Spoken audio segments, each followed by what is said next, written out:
साथियों, आज हम कल उस कानून के बारे में जो सामान्य जानकारी होनी चाहिए हम लोगों को उस पर चर्चा किया था और अच्छा रिस्पांस मिला। तो मैंने सोचा कि कुछ आप लोगों के साथ और भी बात साझा करें। भारतीय संस्कृति में शादी का बड़ा महत्व है।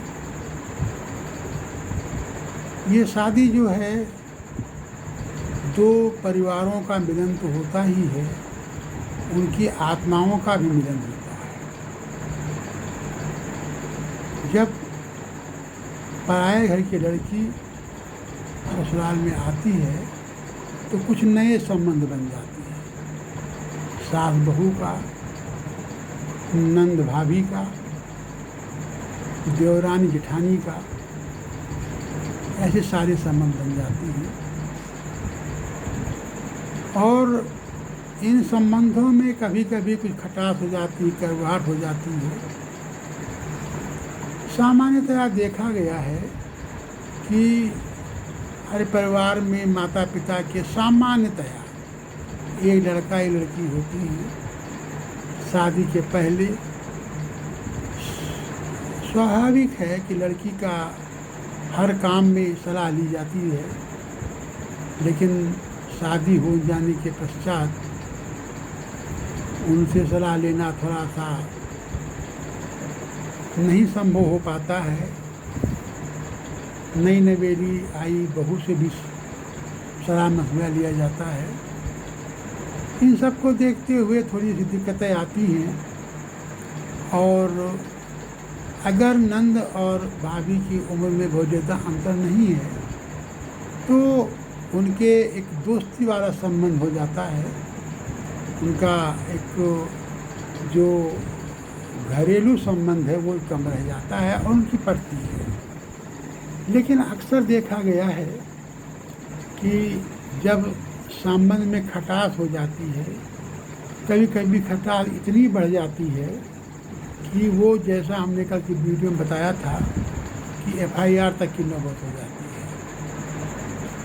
अब जब एफआईआर हो जाती है तो हमको एफआईआर को बहुत ध्यान से पढ़ना चाहिए, कई बार पढ़ना चाहिए। उनके एक एक शब्दों को हमें ध्यान देना चाहिए।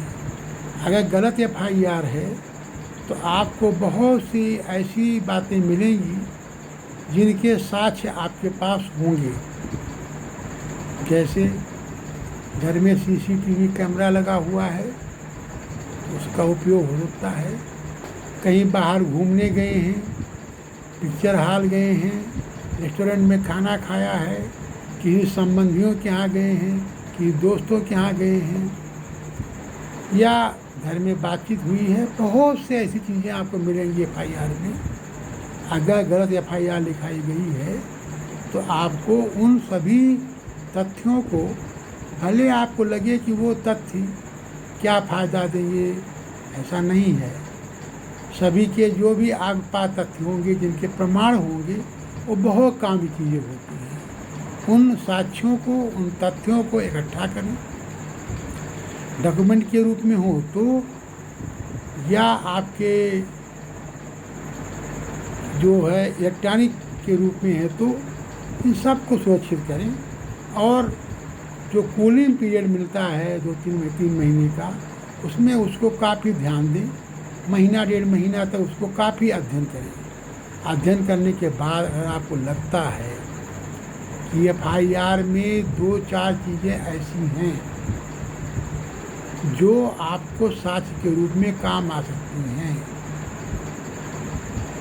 तो